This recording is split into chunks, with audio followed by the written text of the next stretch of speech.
ये खबर है राजधानी दिल्ली से, जहां एक पति पत्नी ने 10 साल की एक लड़की के साथ क्रूरता की सारी हदें पार कर दी और इस बच्ची के साथ अत्याचार और प्रताड़ना की जो तस्वीरें आई हैं हमारे पास, वो किसी भी सभ्य समाज के लिए सही नहीं हो सकती। अगर आज आप ये तस्वीरें देख लेंगे तो आप भी परेशान हो जाएंगे। 10 साल की इस बच्ची को करीब 1 महीने पहले इस परिवार ने अपने घर के कामकाज करने के लिए अपने घर में नौकरी पर रखा। इस बच्ची से कहा गया कि उसे इस परिवार में 2.5 साल की एक बच्ची की देखभाल करनी होगी, लेकिन जब उसने उनके घर पर काम करना शुरू कर दिया, जब बच्ची आ गई घर में, तो ये जो परिवार है ये उस 10 साल की बच्ची से घर के सारे काम कराने लगा। अब आप सोचिए 10 साल की बच्ची के लिए घर के सारे काम करना कितना मुश्किल होगा। और जब उससे कोई गलती हो जाती थी तो ये परिवार, ये पति और पत्नी उसे बुरी तरह पीटते थे, प्रताड़ित करते थे, घायल कर देते थे, यहां तक कि इन लोगों ने उसके चेहरे को जला भी दिया। सबसे हैरानी की बात यह है कि ये पति पत्नी पढ़े लिखे लोग हैं। इनका नाम है पूर्णिमा बागची।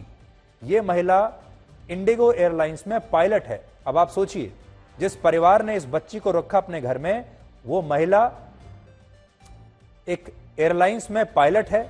उस महिला की उम्र 33 साल है, पढ़ी लिखी होगी। उसका जो पति है कौशिक बागची, वो एक दूसरी एयरलाइंस में ग्राउंड स्टाफ का हिस्सा है, ग्राउंड स्टाफ की नौकरी करते हैं और उनकी उम्र लगभग 36 वर्ष है। और इस मामले में अब इंडिगो एयरलाइंस ने एक स्टेटमेंट जारी किया है जिसमें कहा गया है कि वो इस मामले की जांच पूरी होने तक इस महिला पायलट को उसके काम से हटा रहे हैं। अब आप देखिए, इतने पढ़े लिखे और समझदार कहे जाने वाले ये लोग इस लड़की पर किस तरह का अत्याचार करते थे। आप खुद इस पीड़ित लड़की की कहानी उसी की जुबानी पहले सुनिए और फिर हम आपको यह बताएंगे कि लड़की के परिवार ने बाद में इस पायलट का क्या हाल किया। क्यों मारते थे? काम नहीं ठीक से करते हैं ना, इसीलिए। आप क्या क्या काम करते थे वहाँ पे? बस बच्चा खिलाने के लिए पहले बोलता था और फिर पूरा काम करने धीरे धीरे करवाने लगा। क्या क्या काम करते थे आप घर में?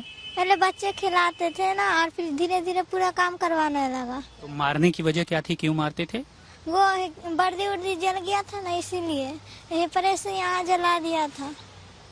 अच्छा, जो आपको प्रेस से, तो हर रोज आप 2 महीने पहले वहाँ लगाए गए थे, किसने लगवाया था आपको? हमारा पापा ने लगवाया था। तो मारते रोज थे? हाँ। तो इस बच्चे के शरीर पर अगर आप देखेंगे, मैंने इस बच्ची की तस्वीरें देखी हैं, उसके शरीर पर कई जगह जलाने के निशान हैं। आंखों के नीचे इतना मारा गया है कि पूरे आंखों के नीचे निशान पड़ गए हैं, लाल निशान पड़ गए हैं, आंखें सूज गई हैं, चेहरा सूजा हुआ है, इतनी ही उसकी पिटाई की गई है और हाथों पर जलने के निशान हैं। निशान इतने खराब हैं कि हम आपको दिखा नहीं रहे हैं। आपने देखा होगा कि हमने तस्वीरों को थोड़ा ब्लर कर दिया है क्योंकि ये तस्वीरें ऐसी हैं कि आपको विचलित कर सकती हैं। अब आप सोचिए, आप इन तस्वीरों को देखकर ही विचलित हो जाएंगे, लेकिन जिस परिवार ने इस बच्ची को इतने घाव दिए हैं, वो इतने अत्याचार करते हुए भी जरा भी विचलित नहीं हुआ इस 10 साल की बच्ची पर। और जब इस नाबालिग बच्ची पर हो रहे अत्याचारों के बारे में इसके परिवार को पता चला तो उसने पुलिस में शिकायत की और आसपास के लोगों को जब इसका पता चला तो कुछ लोग इस पायलट महिला और उसके पति के घर के बाहर इकट्ठा हो गए और इस पति पत्नी की लोगों ने बुरी तरह से पिटाई की। और इससे पता चलता है कि हमारे समाज में किस तरह कुछ लोग खुद को भी कानून से ऊपर समझने लगते हैं।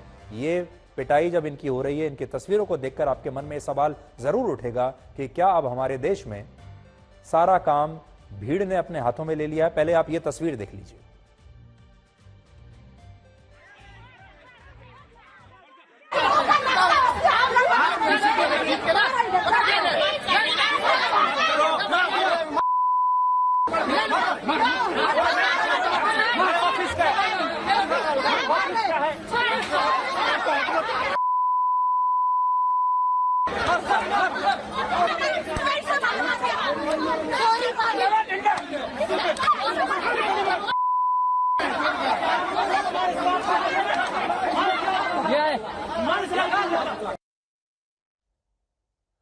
तो इनके घर के आसपास भीड़ इकट्ठा हो गई। इसमें हो सकता है उस बच्ची के कुछ समर्थक भी हों, कुछ परिवार के लोग भी हों, हम कह नहीं सकते।